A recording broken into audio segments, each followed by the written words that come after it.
Hebu sasa tulekee kwenye taarifa nyingine ambapo kwa sasa waziri wa uchukuzi Bwana James Macharia anazungumza na wanahabari na hasa kuhusiana mtazamaji na hili swala la usafiri katika maeneo mbalimbali ya taifa la Kenya asubuhi ya leo. Kumbuka ni kutoka eneo lile la Railways hapa Nairobi. Many of you may have seen my statement this morning where we said that we have directed Kenya Railways to increase the number of trains which are run every day for passengers. And this is geared towards making sure that we mitigate the current challenges which Kenyans are facing with regards to transport, public transport.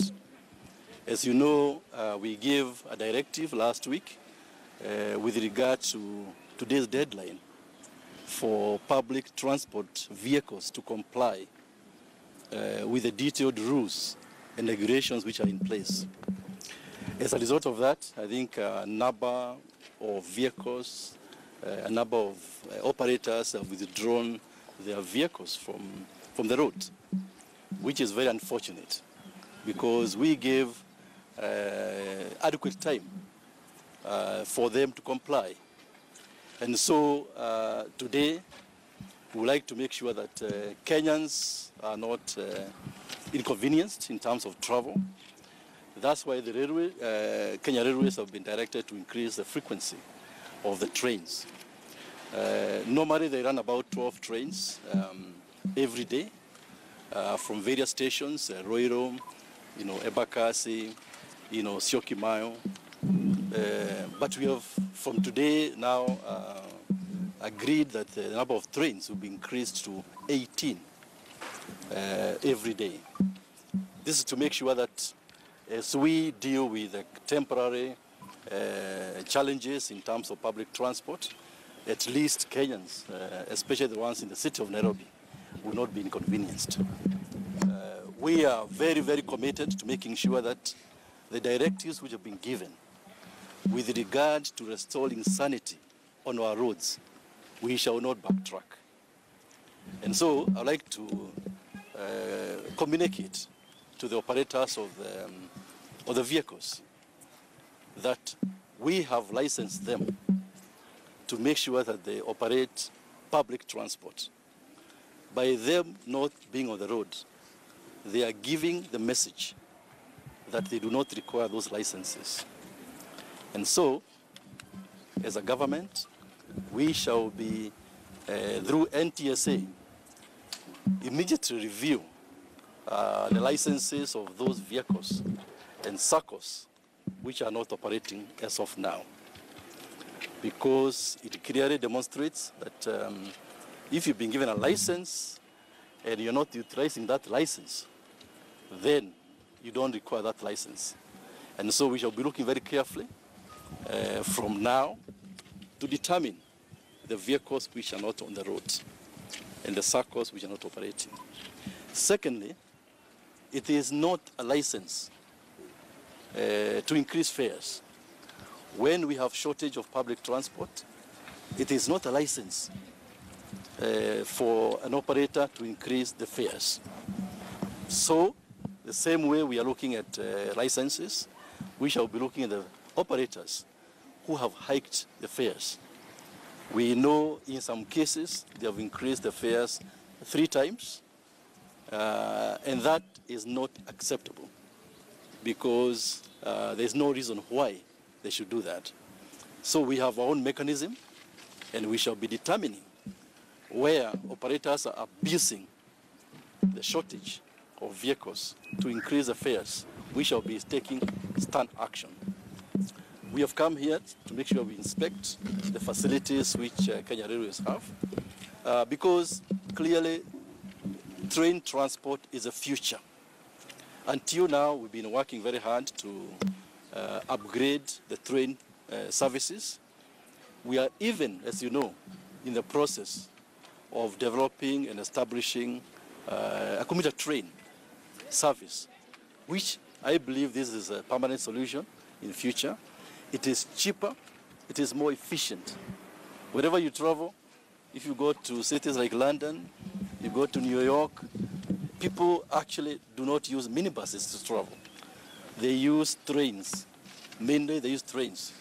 And that's why you have noticed even for the long haul, we have already established, for example, a very efficient transport system between Mombasa and Nairobi.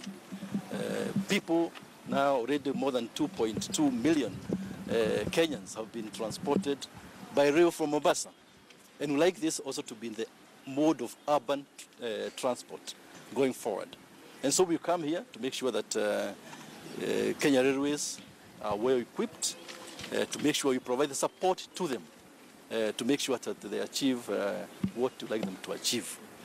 And so we shall be giving you a tour, and then we shall be explaining to you what we shall be doing in terms of specific action plans to make sure that we address the current challenges which we are facing.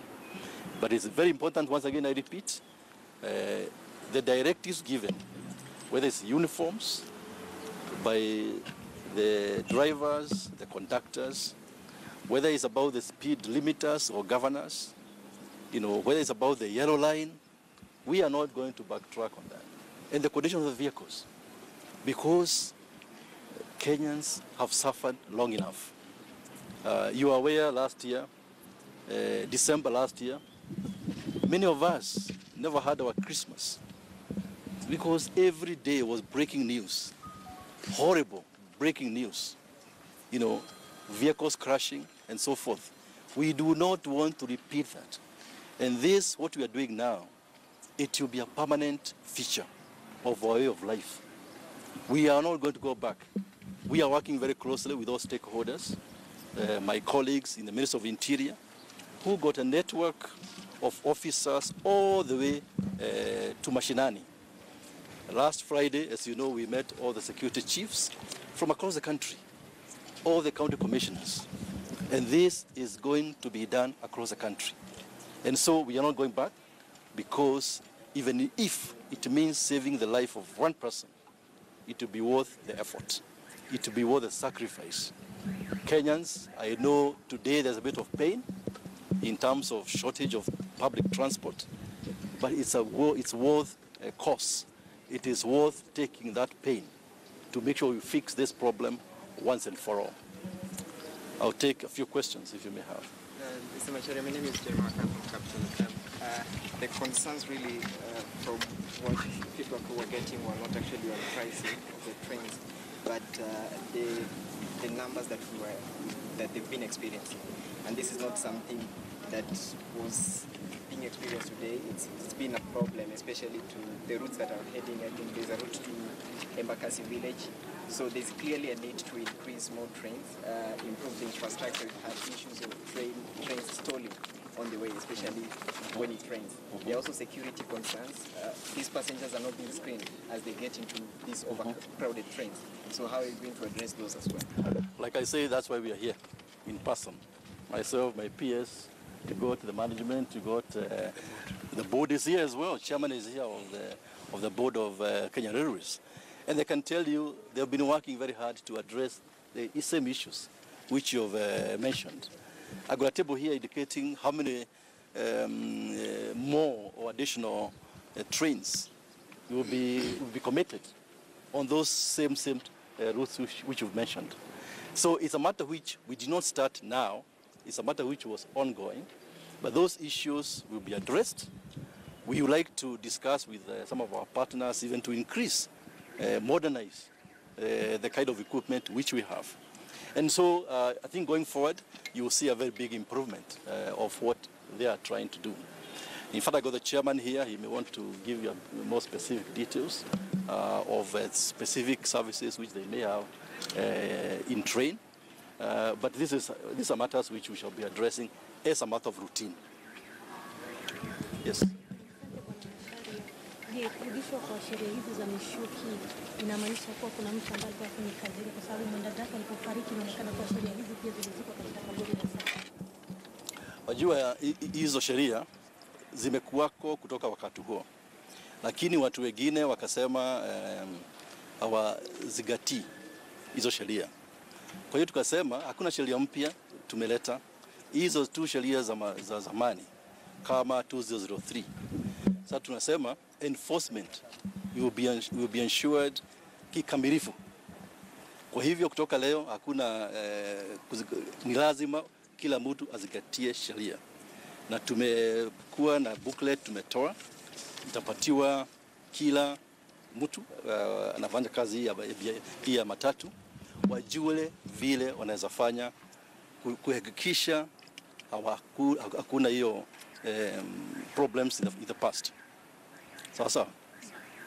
You talked about reviewing the licenses of those who have increased fare and of those who have withdrawn. Yes. Do you mean revoking them, and when? Yes, it's revoking. What I said was, if you've been given a license and you're not using it, then we might as well withdraw it and make sure that we give to the people who are committed to doing that business.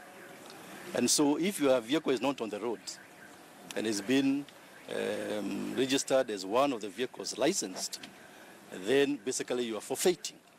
You are forfeiting your license. That's a position we've taken. Do we have timelines? From now. If the vehicle is not on the road, we shall be taking action from now, as a matter of fact. Thank you so much. Mtazamaji, taarifa yake James Macharia, waziri wa uchukuzi hapa nchini, akitoa tahadhari kwa yale makundi ama ukipenda kampuni za uchukuzi hapa nchini ambazo zimesitisha uchukuzi siku leo, na kusema kwamba hatua dhabiti basi zitaweza kuchukuliwa, kuna kwamba wale ama leseni zao basi zimeweza kuchukuliwa kutoka kwao kutokana na kuwa hawatoi huduma kwa wananchi.